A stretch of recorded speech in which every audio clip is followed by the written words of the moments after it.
अब हम लोग इसको एक वीडियो के रूप में भी तुमको एक टर्म को हम समझाना चाहते हैं। जैसा कि तुमको इलेक्ट्रोकेमिस्ट्री का शुरू में ही मैंने इंट्रोडक्शन दे दिया था कि इलेक्ट्रोकेमिस्ट्री में हमको पूरे चैप्टर में दो ही बातों को पढ़ना है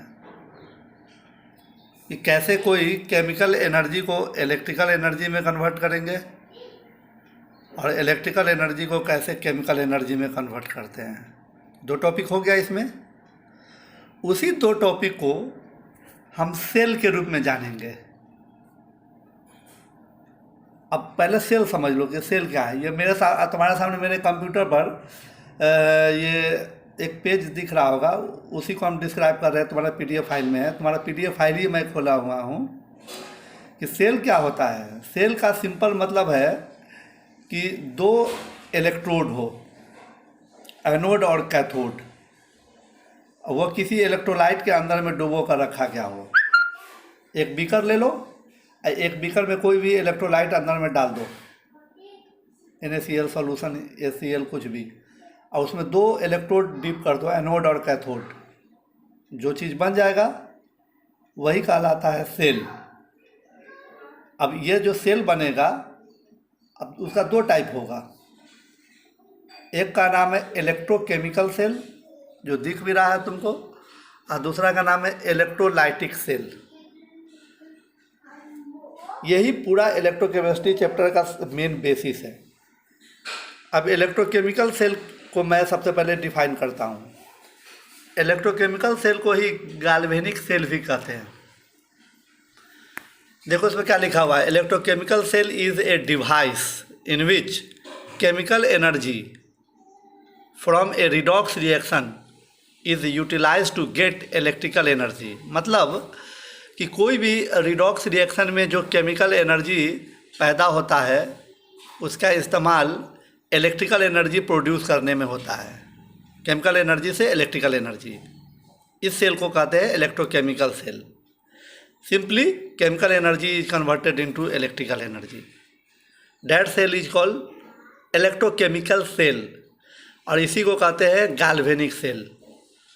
अब इस सेल को बनाने के लिए दो अलग अलग तुमको बीकर लेना होगा। दोनों बीकर को अलग अलग हाफ सेल कहते हैं। एक बीकर को एक हाफ सेल, दूसरे बीकर को भी एक हाफ सेल। और दोनों हाफ सेल को हम लोग कनेक्ट करेंगे। अभी हम फिगर से भी दिखाएंगे, डायग्राम से भी दिखाएंगे, तो वो तुम्हारा एक कंप्लीट गैल्वेनिक सेल बन जाएगा।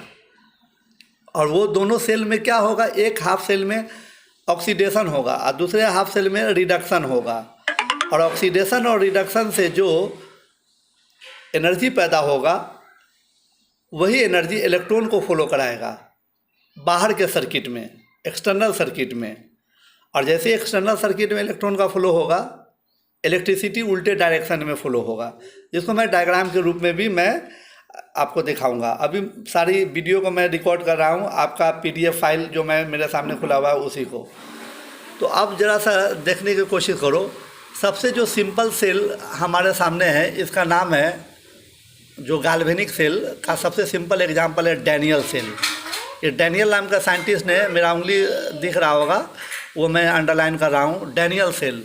ये डैनियल नाम का साइंटिस्ट ने सबसे सिंपल डैनियल सेल का निर्माण किया, या गैल्वेनिक सेल का निर्माण किया। इसमें होता क्या है कि जैसे कि बताया कि एक हाफ सेल में, एक बीकर में तुमको जिंक सल्फेट लेना है। जैसे हम पूरा फिगर ही तुम्हारे सामने लाते तो ज़्यादा अच्छा होगा। देखो ये दो हाफ सेल है, एक हाफ सेल ये है, दूसरा हाफ सेल ये है। ये एक बीकर है, इस बीकर में जिंक सल्फेट सॉल्यूशन रखा गया है, और इसमें जो इलेक्ट्रोड डिप किया गया है वो जिंक का इलेक्ट्रोड है, ये जिसको एनोड नाम दिया गया है। और दूसरा हाफ सेल है जिसमें कॉपर सल्फेट सॉल्यूशन रखा गया है, ये है। और जो रॉड डिप किया गया है वो कॉपर का रॉड है। तो दो हाफ सेल है। इस हाफ सेल का नाम नीचे लिखा गया है ऑक्सीडेशन हाफ सेल, इसका नाम रखा गया है रिडक्शन हाफ सेल। ओके, अब एनोड क्या करता है?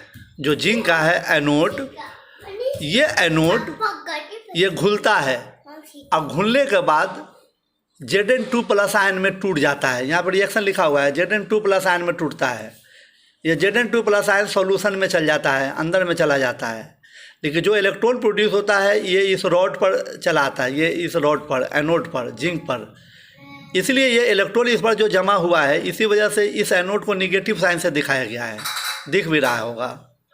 अब ये इलेक्ट्रॉन इस रॉड पर जब आया तो ये वायर के थ्रू एक्सटर्नल सर्किट में इधर चलना शुरू हुआ।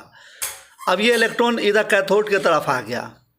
अब कैथोड पर क्या होता है कि कॉपर सल्फेट सॉल्यूशन है यहाँ पे, तो सॉल्यूशन में कॉपर सल्फेट है तो वो टूटा होगा कॉपर 2+ आयन में। तो ये कॉपर 2+ आयन ये इस रॉड पर कॉपर की तरफ जाएगा, तो कॉपर 2+ आयन इस रॉड पर गया, इसीलिए ये रॉड जो कैथोड का काम कर रहा है पॉजिटिव साइन से दिखाया गया है, क्योंकि कॉपर 2+ आयन इस पर आ रहा है।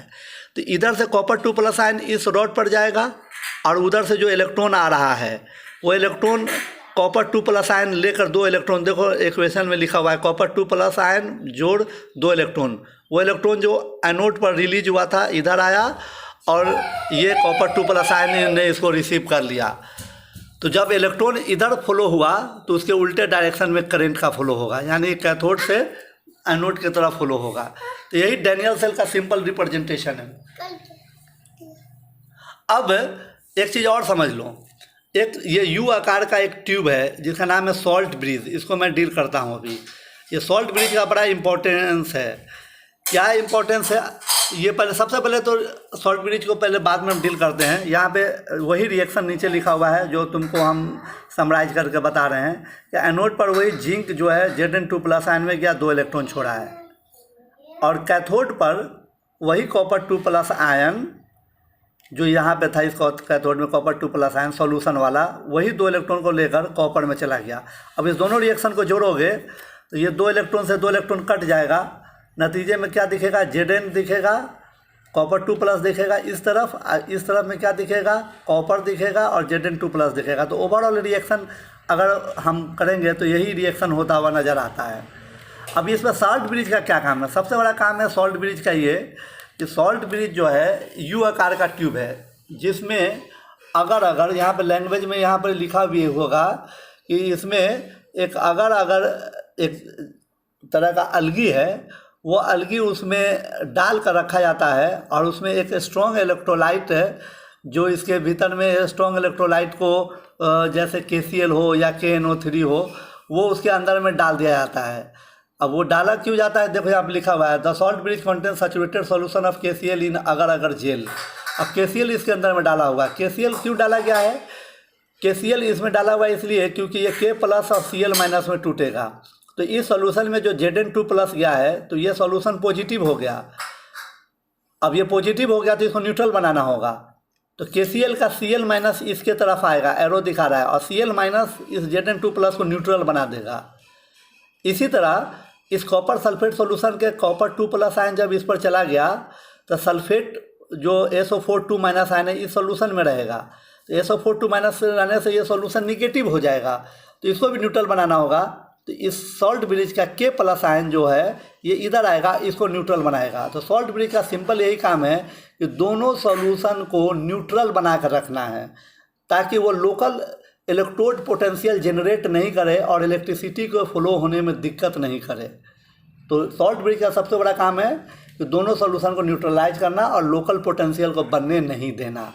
That is the construction of electrochemical cell या गाल्वेनिक सेल। मैंने वीडियो में समझा दिया है, अब इस वीडियो को मैं आपसे शेयर करता हूँ, फिर नेक्स्ट टॉपिक को फिर मैं आपको टेक्स्ट मैसेज के रूप में या वॉइस मैसेज के रूप में या फिर वीडियो के रूप में भेजूंगा। और ये कैसा लगा है वीडियो आप ज़रूर बताइएगा कि समझ में आया कि नहीं आया गाल्वेनिक सेल। ओके।